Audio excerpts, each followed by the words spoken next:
Hello and welcome. In this video we will learn class 6 science chapter 7 getting to know plants. So this is the continuation of part 1 in which we have discussed till leaf. So we have discussed type of plants, herb, shrub, trees, creeper, climber, stem and then modification और उसका leaf, फिर उसका structure, types and function और leaves के modification, ये सब हमने complete कर दिया था part 1 में. अगर आपने वो वीडियो नहीं देखी तो डिस्क्रिप्शन में मैंने लिंक दिया है, आप वहाँ जाके चेक कर सकते हो. तो आज के वीडियो में हम रूट से शुरुआत करेंगे. तो रूट, उसके फंक्शन, उसके मॉडिफिकेशन और फिर फ्लावर और उसके पार्ट्स देखते हैं. तो चलो शुरू करते हैं रूट्स से. तो रूट क्या करती है?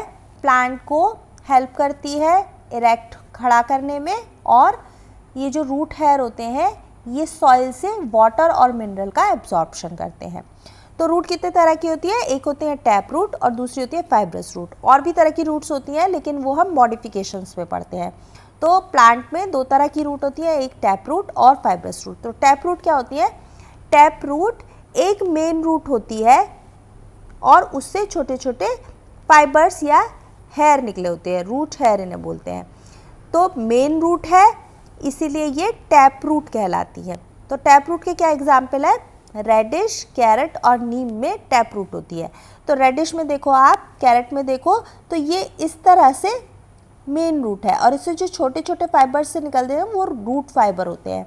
तो ये हो गई टैप रूट. अब फाइब्रस रूट में फाइबर्स से निकले होते हैं, कोई भी मेन रूट आपको नहीं दिखेगी, बस ऐसे फाइबर्स से निकले होंगे. तो अब अगर आप ग्रास को उखाड़ के देखो तो ग्रासेस में यही वाली रूट होती है. अब मोनोकॉट्स जितने भी होते हैं जैसे मेज़ है या वीट है, ये भी सब ग्रास फैमिली के ही मेंबर है, या फिर लिली है, तो इनमें सब में फाइब्रस रूट होती है.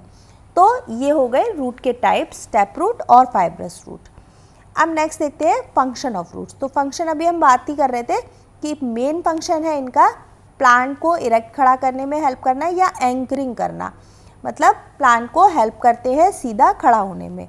और दूसरा, ये एब्जॉर्ब करते हैं वाटर और मिनरल को फ्रॉम द सॉइल. तो ये जो रूट हेयर होते हैं ये सॉइल से वाटर और मिनरल को एब्जॉर्ब करते हैं. तो ये तो हो गए फंक्शन ऑफ रूट्स. अब नेक्स्ट देखते हैं मॉडिफिकेशन. तो मॉडिफिकेशन ऑफ रूट जैसा हम स्टेम में भी पढ़ रहे थे, मॉडिफिकेशन क्यों होते हैं? वही प्लांट की कुछ अलग ज़रूरतें हैं तो उनको पूरा करने के लिए ये रूट्स भी मॉडिफाई हो जाते हैं. तो कभी कभी रूट भी स्टोर फूड करने के लिए मॉडिफिकेशन दिखाते हैं. तो सेम चीज़ हमने स्टेम में भी डिस्कस करी थी कि स्टोर फूड करने के लिए मॉडिफिकेशंस होते हैं. तो वो स्टोर फूड हमारे लिए नहीं है, वो प्लांट के खुद के लिए सर्वाइव करने का एक रीज़न होता है. तो सर्वाइव करने के लिए ये स्टोर फूड करने लगते हैं. तो इसमें कौन कौन सी रूट आती है? तो जैसे आप देखो स्वीट पोटैटो, ये एक रूट है जो फूड स्टोर करती है. और जैसे कैरेट है जो रूट में फूड स्टोर्ड है, रेडिश है जिसमें फूड स्टोर्ड है. तो ये सारी रूट्स में फूड स्टोर होता है, ये एक मॉडिफिकेशन है. और दूसरा किस लिए होता है modification? To give extra support to the plant.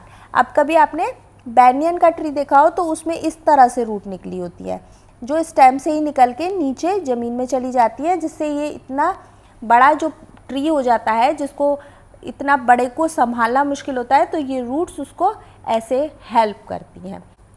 तो मॉडिफिकेशंस और रूट में स्टोर फूड, फूड के स्टोरेज के लिए, और to give extra support. Extra support मतलब बैनियन का ट्री बहुत ह्यूज होता है तो उसको सपोर्ट देने के लिए. और स्टोर फूड अभी हमने बात की स्वीट पोटैटो, कैरेट और रेडिश में जो फूड स्टोरेज होता है वो उनको रिवर्स कंडीशंस में या एडवर्स कंडीशन में सर्वाइव करने में हेल्प करता है. तो ये हो गए modifications of root. Relation between root and leaf venation. तो लीफ के वेनेशन और रूट में भी एक रिलेशन है. क्या रिलेशन है? अगर किसी प्लांट पे टैप रूट है तो उसमें जो वेनेशन होगा लीव्स में वो रेटिकुलेट होगा. अगर किसी प्लांट में फाइब्रस रूट है तो उसमें जो वेनेशन होगा वो पैरेलल वेनेशन होगा. तो टैप रूट क्या होती है? अभी हम बात कर रहे थे कि एक मेन रूट होती है और उससे फाइबर्स निकले होते हैं, रूट फाइबर्स. तो इन वाले प्लांट्स में जिनमें टैप रूट होती है जैसे रेडिश है या कैरेट है या अभी हम स्वीट पोटैटो की बात कर रहे थे, तो उसमें रेटिकुलेट वेनेशन होता है. रेटिकुलेट वेनेशन हमने लास्ट चैप्टर में या लास्ट वीडियो में देखा था कि इस तरह से नेट बना होता है. तो ये रेटिकुलेट वेनेशन किस में होता है, जिन प्लांट्स में टैप रूट होती है, और जिन प्लांट्स में फाइब्रस रूट होती है उसमें पैरेलल वेनेशन होता है। तो फाइब्रस रूट किस में होती है, ग्रासेस में होती है। तो ग्रासेस की आप अगर लीव्स को ध्यान से देखो तो उनमें वेनेशन जो होता है पैरेलल होता है, और बनाना में भी पैरेलल वेनेशन होता है। तो बनाना को भी आप देखो तो उसमें भी फाइब्रस रूट होती है।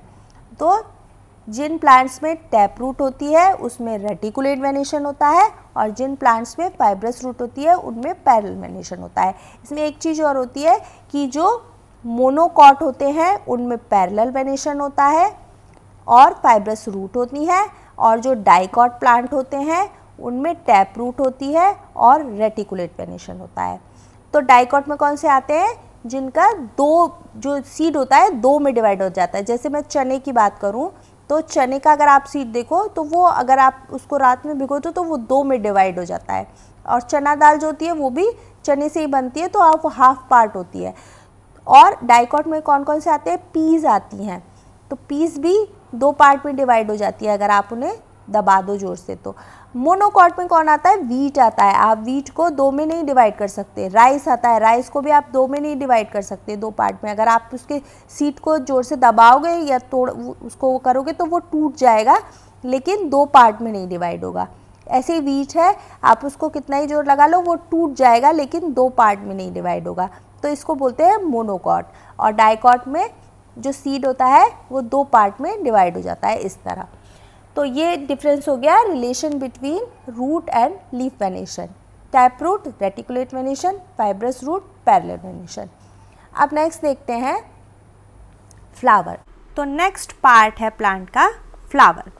फ्लावर प्लांट का रिप्रोडक्टिव स्ट्रक्चर होता है, क्योंकि इसी के थ्रू रिप्रोडक्शन के बाद फ्लावर से फ्रूट और फिर सीड बनता है। तो इसके क्या क्या पार्ट्स होते हैं, इसमें 4 पार्ट्स होते हैं, सेपल, पेटल, स्टेमन और पिस्टल। तो सेपल और पेटल हम यहाँ देखते हैं, और स्टेमन और पिस्टल को डिटेल में डिस्कस करेंगे। तो सेपल्स कौन सा पार्ट होता है, ये ग्रीन कलर का जो आप देख रहे हो इसको बोलते हैं सेपल। तो सेपल्स का क्या काम होता है, सेपल का काम होता है बड फॉर्म में जब फ्लावर होता है तो उसको प्रोटेक्ट करना, और ये क्योंकि ग्रीन कलर का होता है इसलिए ये फोटोसिंथेसिस भी कर सकता है। तो फोटोसिंथेसिस के ये थ्रू फूड प्रोडक्शन करता है, किसके लिए, फ्लावर के लिए। तो ये दो काम सेपल के होते हैं। और सेपल कौन सा, सबसे बाहर वाला जो आउटर ग्रीन कलर का पार्ट होता है। तो ये हो गया सेपल। अब पेटल, पेटल कौन सा, ये जो आप कलरफुल पार्ट देख रहे हो इसको बोलते हैं पेटल।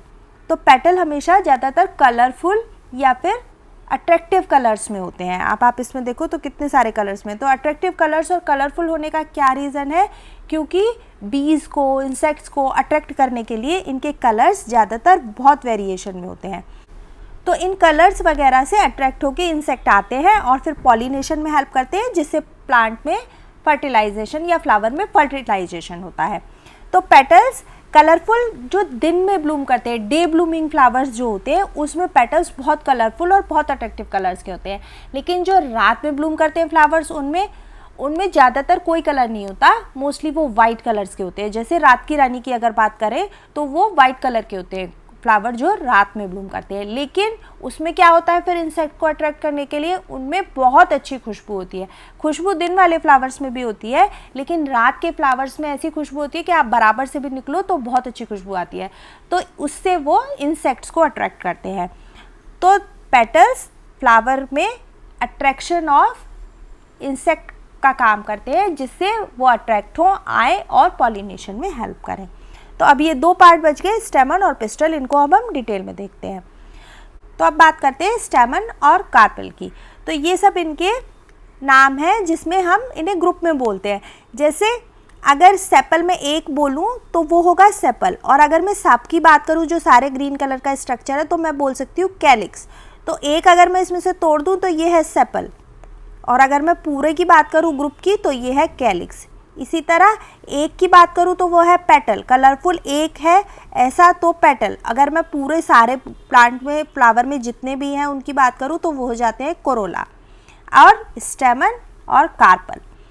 तो अब हम बात करते हैं स्टेमन और कार्पल की। तो ये प्लांट में फ्लावर का एक स्ट्रक्चर है, आप देखो तो ये कलरफुल वाले क्या हो गए, पेटल हो गए, और अगर इनको सबको सारों को मिला के बोले तो हो जाएंगे कोरोला। तो ये यूनिट हो गई एक।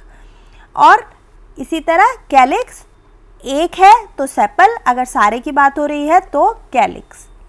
अब आते हैं रिप्रोडक्टिव स्ट्रक्चर जो मेन होते हैं, इसमें फीमेल और मेल। तो मेल में देखें तो ये वाला जो स्ट्रक्चर है ये है male reproductive structure of the flower. तो इसमें नीचे जो है ये है फिलामेंट और ऊपर होते हैं एंथर। इन्हीं एंथर में पॉलन्स होते हैं जो पॉलन ग्रेन या फिर पॉलिनेशन में हेल्प करते हैं। तो ये पॉलन्स ही पॉलिनेशन करते हैं। अब फीमेल रिप्रोडक्टिव ऑर्गन की बात करें तो उसको हम कार्पल बोलते हैं, और उसमें कौन कौन से स्ट्रक्चर होते हैं। तो सबसे पहले ऊपर होती है स्टिग्मा, बीच में होती है स्टाइल, ये जो फिलामेंट की तरह का पार्ट है इसको बोलते हैं स्टाइल, और सबसे नीचे होती है ओवरी जिसमें ओव्यूल्स होते हैं। तो अब इसके पार्ट्स हमने समझ लिए कहाँ कहाँ कौन सा होता है। फीमेल रिप्रोडक्टिव पार्ट में सबसे ऊपर स्टिग्मा, उससे बीच में स्टाइल और सबसे नीचे होती है ओवरी। और अगर मेल की बात करें तो एंथर और फिलामेंट। तो मैंने नेक्स्ट पेज पे आपको दिखाया भी है, देखो ये मेल रिप्रोडक्टिव पार्ट जिसको हम एंड्रोशियम भी बोलते हैं और स्टेमन बोलते हैं। तो स्टेमन में कौन कौन से पार्ट होते हैं, ऊपर एंथर होता है जिसमें पॉलन्स होते हैं। तो ये पॉलन्स पॉलिनेशन करते हैं। आप अपना हाथ भी रब करो ना किसी फ्लावर पे तो आपके हाथ में आ जाते हैं येलो येलो कलर के, तो वही होते हैं पॉलन्स। तो ये पॉलन्स क्या करते हैं, पॉलिनेशन। नीचे इसमें फिलामेंट होता है। अब अगर फीमेल रिप्रोडक्टिव पार्ट की बात करें तो गार्निशियम और उसको पिस्टल भी बोलते हैं। तो इसमें कौन कौन से स्ट्रक्चर होते हैं, सबसे ऊपर स्टिग्मा, यहीं पे आके पॉलन्स गिरते हैं और फिर नीचे इस ट्यूब से होके जाते हैं और नीचे ओवरी में जाके फर्टिलाइज हो जाते हैं। तो स्टाइल अगर आपने कभी फ्लावर तोड़ के देखा हो तो अंदर से बहुत स्टिकी होती है, क्योंकि ये पॉलन्स को हेल्प करती है नीचे स्टिक होने में और फिर नीचे उनको ले जाने में। तो बीच का पार्ट होता है स्टाइल और सबसे नीचे ओवरी जिसमें ओव्यूल्स होते हैं। तो ये हो गए मेल रिप्रोडक्टिव पार्ट और फीमेल रिप्रोडक्टिव पार्ट। तो हमने चैप्टर फिनिश कर लिया। एक बार रिवाइज कर लेते हैं कि इस फुल चैप्टर में हमने क्या क्या देखा था। तो फर्स्ट वीडियो में हमने पढ़ा था प्लांट्स के क्लासिफिकेशन के बारे में। तो कौन कौन से क्लासिफिकेशन थे, बेस्ड ऑन स्टेम हम क्लासीफाई करते हैं और उसे रखते हैं first herb, shrub, trees, creeper और क्लाइंबर। तो ये हमने लास्ट वीडियो में डिस्कस किया था। अब स्टेम का फंक्शन क्या है, तो स्टेम का फंक्शन है एक तो वाटर को रूट से ले जाके पूरे प्लांट में ट्रांसपोर्ट करना, और दूसरा है जो लीफ फूड बनाती है उसको पूरे प्लांट में ट्रांसपोर्ट करना। तो ये काम स्टेम का होता है। अब मॉडिफिकेशन ऑफ स्टेम में हमने क्या क्या देखा था, हमने मॉडिफिकेशन ऑफ स्टेम में 3 टाइप के मॉडिफिकेशन देखे थे, एक अंडरग्राउंड, दूसरा सब एरियल और तीसरा एरियल। तो मॉडिफिकेशन होते क्या है, मॉडिफिकेशन स्टेम मॉडिफिकेशन ज़रूरी है किसके लिए, एक तो फूड स्टोरेज और दूसरा ये सब एरियल और एरियल में कुछ कुछ सपोर्ट देने के लिए प्लांट को। अब रूट्स के क्या फंक्शन है, रूट्स का फंक्शन है वाटर और मिनरल को एब्जॉर्ब करना और प्लांट को सपोर्ट देके इरेक्ट खड़ा करना, मतलब एंकरिंग करना प्लांट की। टाइप्स कितने हैं रूट के, टैप रूट और फाइब्रस रूट। रूट मॉडिफाइज होके क्या बनाती है, रूट मॉडिफाई होके हम कैरेट देखते हैं मॉडिफिकेशन में, और रेडिश भी होती है मॉडिफिकेशन की। अब लीफ वेनेशन, तो लीफ वेनेशन 2 टाइप का होता है, एक रेटिकुलेट और दूसरा पैरेलल। टाइप्स ऑफ रूट में एक सिंपल लीफ हमने देखी थी, दूसरी हमने देखी थी कंपाउंड लीफ। और फंक्शन क्या होते हैं लीफ के, लीफ का फंक्शन होता है फोटोसिंथेसिस और ट्रांसपिरेशन। फ्लावर के कौन कौन से पार्ट हमने अभी डिस्कस किए, सेपल, पेटल, उसके बाद मेल रिप्रोडक्टिव पार्ट जिसमें हमने देखा था स्टेमन, और फीमेल जिसमें हमने देखा था पिस्टल। अब इनके भी अंदर अंदर पार्ट्स होते हैं तो वो भी हमने डिस्कस किए थे। अब एक क्विज करते हैं, how many types of venation found in leaves. तो 2 तरह के वेनेशन होते हैं, रेटिकुलेट और parallel. Difference between tap root and fibrous root, तो टैप रूट में क्या होता है कि एक मेन रूट होती है, उससे हेयर निकले होते हैं, रूट हेयर। और फाइब्रस रूट में कोई भी मेन रूट नहीं होती, फाइबर्स निकले होते हैं। Leaves make food for plant, does any other part perform this function for plant? Yes, हमने स्टेम मॉडिफिकेशन में देखा था कि स्टेम मॉडिफाई हो जाता है कैक्टस वगैरह में और लीव का फंक्शन करने लगता है, मतलब फोटोसिंथेसिस करने लगता है। तो ये हमने स्टेम मॉडिफिकेशन में देखा था, जिसका एग्जाम्पल हम कैक्टस पढ़ते हैं। तो ये हमने चैप्टर फिनिश कर लिया, मिलेंगे नेक्स्ट चैप्टर में। Thanks for watching.